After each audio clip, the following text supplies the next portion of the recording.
Василь Жукович. Эпизод военного 1942 года. Хай мне людям, что стреляют, руки поотсыхают. Дитятка, хутчэй уцякай, хай родны уратуе край. Бяжы глыбокай разорай, у вёсцы страшэнная гора. Не устане твоя матуля, не возьме цябе, не прытуліць, да сэрца свайго не прыгорне. У чорным агні яна, у чорным. Не устане твой дед, не порадить, головку тебе не погладить и не расскажа казку. Проклён чужинцам, что у казках. Не устане твоя сестричка, тебе гулять не поклича. Нікога няма уже дома, уся вёска горить як солома. Огонь, что занял наши хаты, хай высмалить в очи катам. Бяжи, хлопчанятка, бяжи, ты будешь повинен, ты жить. Краине, как меньше бедовать, нам доўга ж не будет ставать.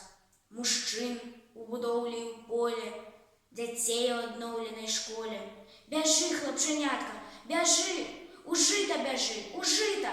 За жытам, за збажынёю, там лес паўстае сцяною, а ў лесе ў тым акурат стаіць партызанскі атрад.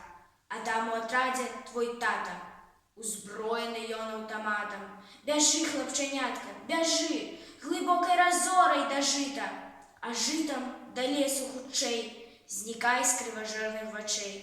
Цябе там сустрэне твой тата, адпомсціць фашысцкім ён катам. Барыс Саченко. Урывак з аповесці «Апошняе і першае».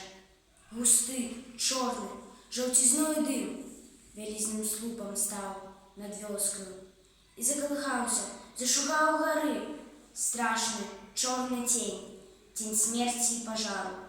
Лёг на поле, на зелёныя пасевы і ледь не дасцягнуў лесу. Сумнявацца далей не было чаго. Немцы палілі нашу вёску, а людзі, што зрабілі яны з людзьмі? Захлёбісты перастук кулямёта і людскі крык, што перайшоў бы адно суцэльнае немае аглашэнне, якія чуў я, калі стаяў там, ля кружка лазы. Аглушыў мяне зноў, ужо не ў сапраўднасці, а ва ўяве. І я хутчэй адчуў, чым падумаў. Яны пастралялі людзей. Слёзы хлынулі ў мяне з вачэй. «Мама!» – закрычаў я і, адшчапіўшы галаву, сам добра не цямячы, што раблю. Пабег у лес, пабег туды, адкуль прыбег, у замошкі.